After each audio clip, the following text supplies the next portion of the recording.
I have stopped feeling guilty about it because I see my victimhood. And I know that because I belong to this 50 crowd of 15%, मेरे को कुछ advantages मिले हैं उसकी वजह से, वो तो एकदम ऑब्वियस है। लेकिन मैं अब ये भी देख पा रहा हूं कि उसकी वजह से मेरा बहुत नुकसान भी हुआ है। मेरा बहुत डैमेज हुआ है, साइकोलॉजिकली बहुत डैमेज हुआ है।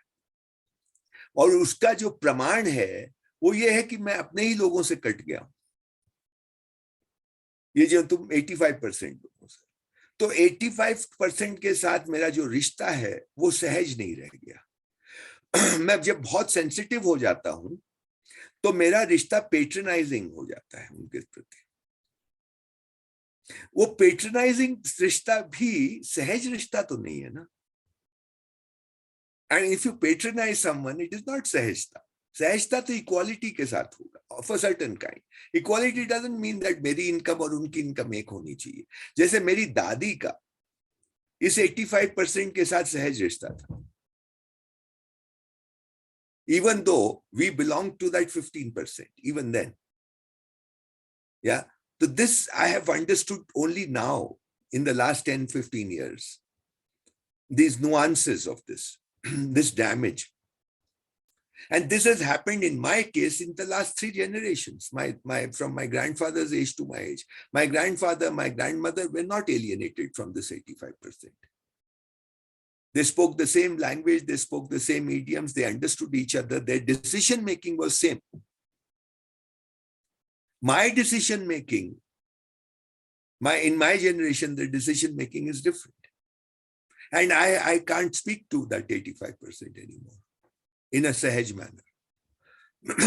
तो मैं ये मानता हूं कि गिल्ट अगर सबसे खराब इमोशन है कोई, तो वो गिल्ट है।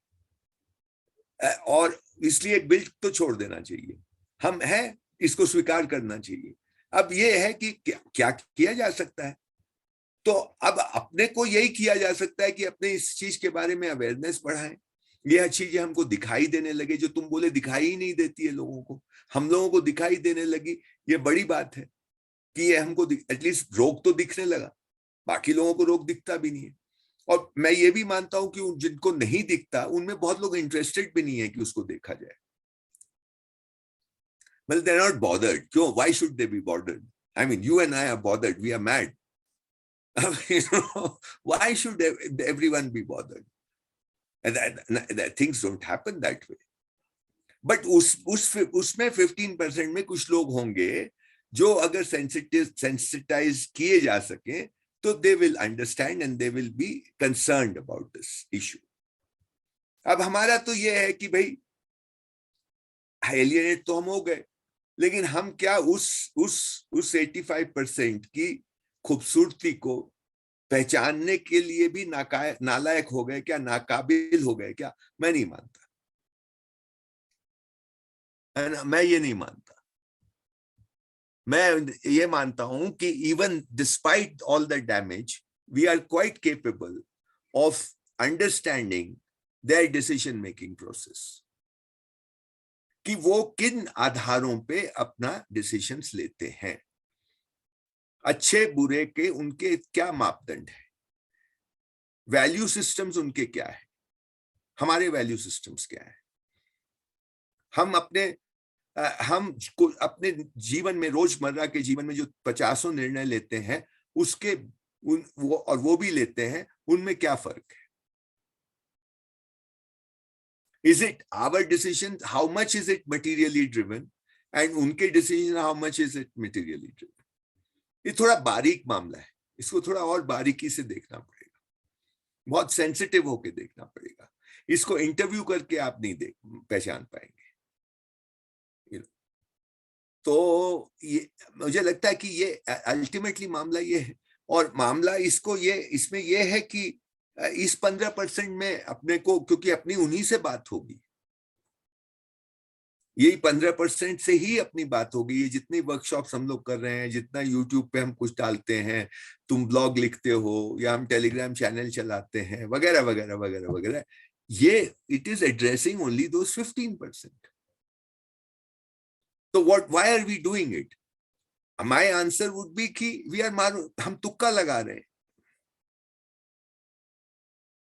अभी मुझे और कुछ आता नहीं है, मतलब कभी कुछ आएगा तो वो भी करेंगे, कि ये तुक्का ये लगा रहे हैं कि ये 15% में कहीं ये तीर लग जाए, और जिनको ये तीर लगे वो उनके साथ एक डायलॉग का प्रोसेस शुरू हो, टू सेंसिटाइज देम कि ये जो हमारा साइकोलॉजिकल डैमेज हुआ है ये 15% का, ये एलीट क्लास ऑफ इंडिया का, जहां वो अपने ही 85% से इतने एलियनेट हो गए। एलीट तो हर जगह होगा, एलीट तो मेरी दादी भी थी, मेरा दादा भी था, पर एलियनेटेड नहीं था। आज हम एलियनेटेड हो गए, ये हमारा रोग हो गया। आई डोंट नो यूरोप में, अमेरिका में, या नेपाल में, या हमारे नेबरिंग कंट्रीज में क्या हाल है, उनकी एलीट क्लास उनके 85% से कितना एलियनेटेड है। मैं मानता हूं कि एलियनेशन होगा भी तो बहुत कम होगा, हमारे यहाँ ये बहुत ज्यादा है। हम तो बिल्कुल दूसरी दुनिया के लोग हो गए। तो हम लोग जो काम कर रहे हैं उसकी रेलेवेंस यही है कि ये 15% में किसी किसी को लग जाए और बात और छू जाए, और हम उनको थोड़ा सेंसिटाइज कर पाए, और हम लोग भी और सेंसिटाइज हों, और हम पश्चाताप करने की तो इसमें कोई बात है नहीं, क्योंकि हमने जानबूझ के कुछ भी नहीं किया है। लेकिन हम ये करके, और हम अप्रिशिएट कर पाते हैं अपने 85% बहुजन समाज के मूल्यों को, जिस तरह से वो अपनी जिंदगी जीते हैं।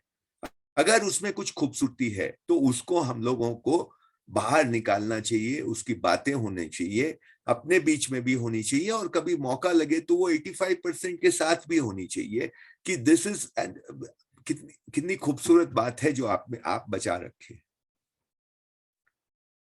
पर I mean I am not going to suffer for guilt की इसमें कहीं जगह नहीं है। और इसमें दूसरी बात यह है कि जब हम उनसे बात करें तो भी ये देखने की जरूरत है कि हम में पेट्रनाइजिंग अगर एटीट्यूड आ रहा है तो उसको थोड़ा देखने की जरूरत है, उससे नहीं काम चलने वाला है, क्योंकि उससे सहजता नहीं होगी तो रिश्ते नहीं बनेंगे। तो अगर आप और वो अलग है तो वो अलग को, वो जो अलग है उसको स्वीकार करके ही बात करिए, उसको नेगेट करके बात मत करिए, प्रिटेंड मत करिए, आप उधर ड्रामा मत करिए कि नहीं नहीं हम और आप एक हैं, जो कि एनजीओ करता है। एनजीओ के लोग ये करते हैं कि भाई उधर उनके साथ बैठ गए उसी चारपाई पे, तुमको लगा हम इक्वल हो गए, या वो भी बीड़ी पी रहे हैं तो हम भी बीड़ी पीने लगे तो हमको लगा हम इक्वल हो गए। ऐसे इक्वालिटी होती नहीं है।